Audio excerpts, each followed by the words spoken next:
They're making the whole city a prison. That's what it means. This guy would lose his mind if he ever went to a live concert. It's just unbelievable. Look over there. There's literal security guards preventing people from just entering a building. They're not allowed to just enter unless they have something called a ticket. They have to provide some kind of identification that they have a right to be inside the venue to see the live show. This is absolute madness. I mean, what are we doing here? I can't believe this. Give us the reality check. What do you really see in the polls? Because some of them, I mean, it's extraordinary, the movement that we've seen. She's competitive in these battleground states. She's leading in some of the states within the margin of error. Why is this sports? Oh, it's just become a complete form of entertainment now. You've got fucking, you've got Hulk Hogan introducing the president of the, the ex-president of the United States, and that's just a thing now that you got to get ready for. Is you're gonna see wrestlers ripping their shirts off, talking about Trump mania, other weird shit. What do you make? I just did an event with Nate Silver, who is kind of the gold standard of looking at polls. No, he's not. He would say that the edge is to her right now. In fact, said that. But I will tell you, this is an even race. And anyone who thinks you should take it for granted, one of the last things that we should do is be complacent as Democrats. And so she needs to get out there. She needs to sell her agenda. She needs to send our friend Tim Walz to rural America, talking about all the good ideas that the Biden administration has rolled out for rural America and get connected. Oh yeah, Jesse the Body Ventura is going to be there.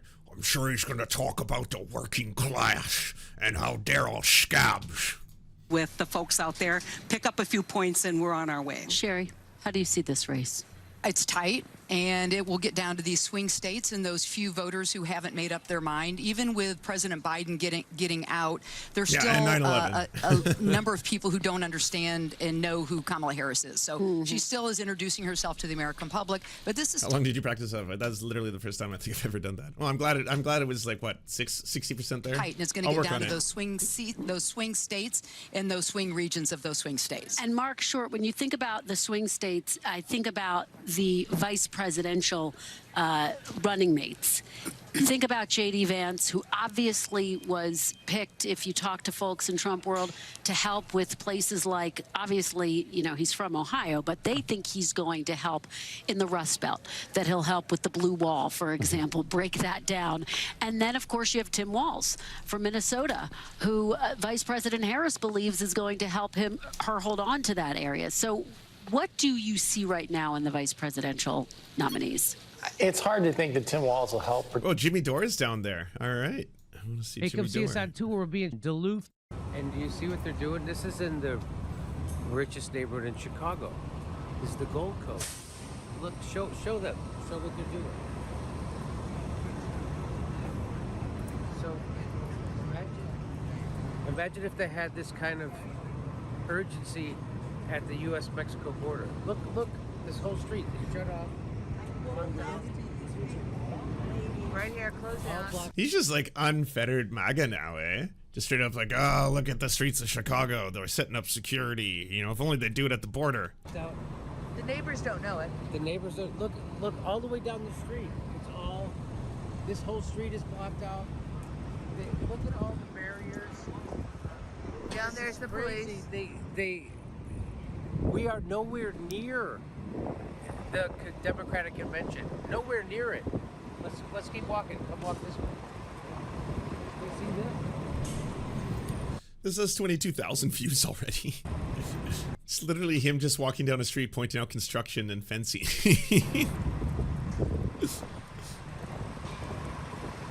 They're fencing in the entire fucking neighborhood.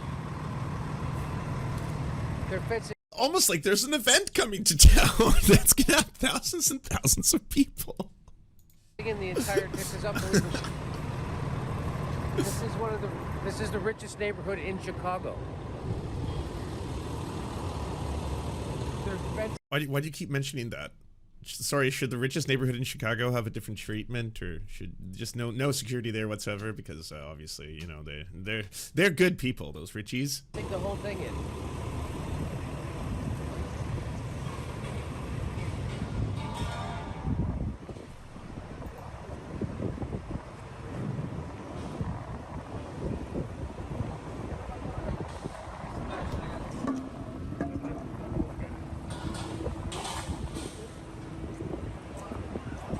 They're making the whole city a prison.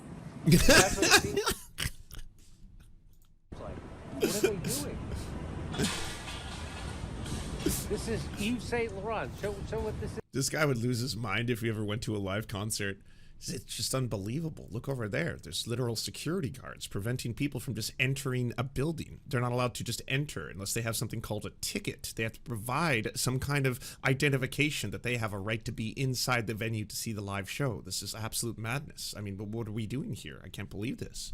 This is out front of Yves Saint Laurent. They're making it like a prison. Imagine if they could do this at the U.S.-Mexico border. I know it sounds crazy because we all know they could. They could do it here in the middle of the Chicago. We're not anywhere near. Jimmy, how much of the border do you think has people, human beings, trying to cross over it? Do you think it's the sum total of the U.S.-Mexico border? I hate to be the one to tell you this. It's quite large. It's a very large border. Some parts of it might be even completely impenetrable, you know, without the use of the fencing and all that kind of stuff. The reason that Donald Trump was made fun of so much when he's like, we're going to build a wall. He's going to build a wall. So everyone's like, ooh, okay, so this is going to be something we have to tell you just in terms of like logistics here. That's a very large wall. Parts of it will have to go over mountains. Other parts of it will have to go over swamp. There's a lot of like difficulty in building upon both of those kind of structures. And ultimately, you know, the funny thing is that like the majority of illegal immigrants in the United States don't arrive that way. It's futile. There's not a big point here. I mean, there is some illegal immigration where people risk the lives of themselves and their family members to try and get into the United States through that method. But the sum total, like the majority of illegal immigrants, they're just workers who overstay their visas. They can fly in, can fly over that wall. You know, so even if you got all the security that Chicago is currently getting for the DNC at the U.S. border, it wouldn't make up, you know, more than like a little speck, a fragment of it. Where the convention is happening. We're nowhere near. Why do you keep backing up?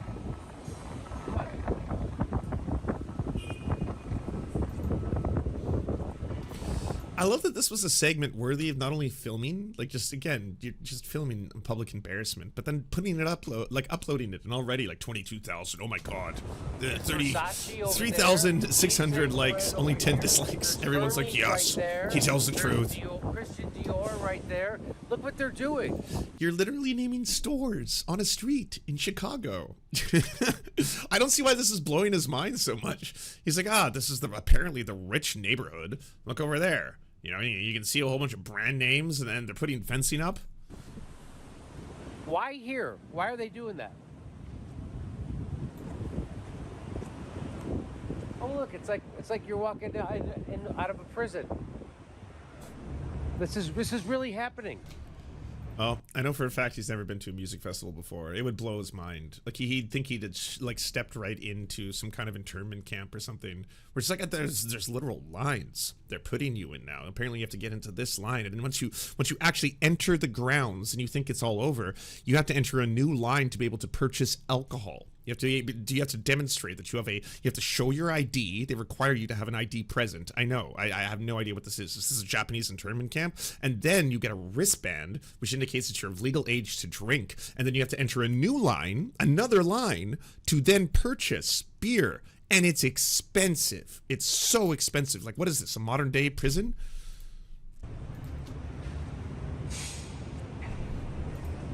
This is really happening here. This is Veronica Beer. It's really happening. My God. I've seen 1,000 times more intense security at football games, right? Any sports game, any live event ever. You'll need literal security guards. Yeah, preventing people from entering certain areas. This is really like we're inside of a prison. It's really He's happening. still going. They're fencing in the whole Chicago. Have you been to a farm? Have you seen how there's fences at farms? What is this prison? Apparently the cows aren't free to just pasteurize anywhere they want. They actually migrate them into specific lines, and then they board them in. It's like a prison, a modern prison. I don't understand what they're doing. So I'm pretty sure this is the Ritz-Carlton, right? I'm pretty sure this is the Ritz-Carlton. Ritz-Carlton or... Isn't it weird how in a wealthy part of Chicago they might increase security for the rich folk? Why do you keep pointing that out? This is supposed to be the richest part of town. Look over there. We have Dore. These are very expensive brands. This is the Ritz-Carlton. And there's enhanced security for this very wealthy part of the neighborhood. You know, classic leftist shit. The Wistoria. Oh, this is the Waldorf Astoria? Yeah. Right. Yeah. You're right. And so here So tomorrow I'll be locked in. My God. Well, Locked in a prison. So you're staying at these wealthy-ass fucking hotels, these five-star hotels. You're staying in the rich part of town, and you did a whole segment about this. Look what they're doing to us rich folk, as we stay at these really expensive hotels. It's like we're in a prison. A prison. Look at this. There's going to be fencing. There's going to be security guards. They said that there's going to be food vendors on the street selling ethnic food. I can't even get like a mayonnaise sandwich. What's going on here? this is really what they're doing in Chicago. We are nowhere fucking near. How far do you think we are from the convention center? Well, you know what? Let me ask Waze. How far is it to the United Center? See, yeah, no, but like that part doesn't surprise me. It makes perfect sense to me that, of course, he wants to stay at some richy, cushy, really expensive hotel. The guy's rich as fuck. He's got tons of money. He's traveling there with his wife. They want to be comfortable. That part I understand. What I don't understand is then thinking, hey, pull out a camera. Let's film this. People need to know about what the fuck is going on, all right? Us rich folk traveling to be able to film this segment, they're putting fencing up. Fencing. We're not close to the convention, and yet there is fencing being set up here. What is this? We are 3 miles away. 3 miles. Better My lock God. down. 3 miles away from the United Center. Time to lock in. Trying to lock. They're just gonna fence in everything. Look over here. Show over here. What, Jimmy, what are you doing? Babies versus internment camp? He's like, I feel like I'm walking into a prison. Prison everywhere. Just gates, and streets that apparently you can't walk down at any time of day or night. Oh, this looks like, is this going to be locked down? I guess so. Yeah, no shit. You're in the richest part of town. They're spending tons of money in security to keep the richest people in Chicago feeling safe and secure. But apparently you think that it's like some part of a nefarious plot. Okay, sign on. I don't understand. Okay. Sign off. They've seen enough. What they're doing in Chicago. My God. Hey, come see us God. on tour. We're being Duluth, Georgia. No, I'm good. It's a setup for narrative. Why are they doing this? The protesters show up and they say the Dems plan the chaos. Yep. Yeah, most likely. You're probably going to see some protests go down. You're probably going to see some police on protester violence. Definitely. They're not going to be fucking around. Cops are going to be cracking heads, and then you're going to be like, this was all the DNC's doing from the very get-go. Luckily, you know, some brave Proud Boys and Boogaloo Boys have showed up to be able to protect me and my wife outside of the hotel. They formed a line. They're not letting anyone in. You know, they're saying they're friends of the Jimmy Dore show. They're standing out there, heavily armed. So we're glad to have the protection of the Boogaloo Boys. That part is darling. Thank you very much, comrades. And otherwise, you know, it would be complete anarchy and chaos just on the streets. That's all I'm going to have to say. Yeah, I know. Gated communities. It must be prison. Is, of course, what we've seen outside the convention hall. Some of these protests specifically over the war in Gaza and the pro-Palestinian demonstrations, Kristen. This is an area where Kamala Harris, even as vice president, had a bit of a different position than her boss, President Biden. She was much tougher against, in her public comments, I should say, about what Prime Minister Netanyahu should be doing as it relates to the war. We saw that first from her. Now we are hearing similar rhetoric from President Biden. But to your point about the protesters outside, it's so fascinating because she was at an event last week and was being shouted down by protesters. At first, she was willing to sort of let them have their say, and then she was very clear. Look, this is a choice between me and Donald Trump. So you can continue to talk or you can let me speak. It was a firm moment. I had a chance to interview Michigan Governor Gretchen Whitmer over the weekend. Yeah, it was a disgraceful moment. You shouldn't be celebrating it. Liberals, what is wrong with you? Again, you're just making this harder on yourselves, okay? If you're going to be protesting against the people protesting genocide. They're on the right side of history. It was a good thing that she actually changed her tone significantly after clearly listening to a lot of people's feedback on that first event to the new one, where it's like, hey, by the way, we have to listen to, a variety of opinions. That's what democracy is all about. I have been calling for a ceasefire repeatedly. I'm going to continue to do so, even though it's just placating. It doesn't really mean anything unless the U.S. can stop sending the bombs. But I am going to at least show that I'm not here to say silence. I'm speaking. So that was a decidedly better change in course. His moment tonight to a degree, speaking to this group, who, as we know, some of whom maneuvered both publicly and privately to get him off the ticket. The proof is in the pudding as it relates to the numbers and where the polling is right now, with Vice President Kamala Harris doing better than where President Biden was. Yes, why is that? Why? Why are people suddenly who were apathetic and not going to vote and or just not going to vote for Joe Biden suddenly saying, hey, by the way, there might be some possibility here. There could be a potential change in course. Don't shit all over that newfound momentum in some of these critical battleground states. Are you watching for like Jill Biden and what Parker, thank you for the $5. The vast majority of people going to Chicago for the convention are staying in a hotel and are very privileged upper class folk, just keeping it real. Yeah, it's true, including Jimmy Dore, who's now just like, holy shit, can you believe it looks like they're setting us up to put us in a prison. I'm mildly inconvenienced by seeing fencing and security guards everywhere. Hey, if you'd like to unlock secret bonus episodes as well as uncensored content, go to patreon.com/The Serfs. This show is produced by Anna Loves Riley, Arian McCarthy, Cheryl Alvarez, Comrade Junkie, Doug Caddy, Everything Important, Hagbard Celine, Jimmy Sombrero, Voltimondi, Omni, Political Poppy, Preston Kroll, Quiet 185, Riley and Anna, Roller Dragon, Cernicus, Stellar Gwyn, Sebastian Demmel, Travis McClinton, Trincell, Words Greenwood, with additional support coming from all of these amazing human beings right here.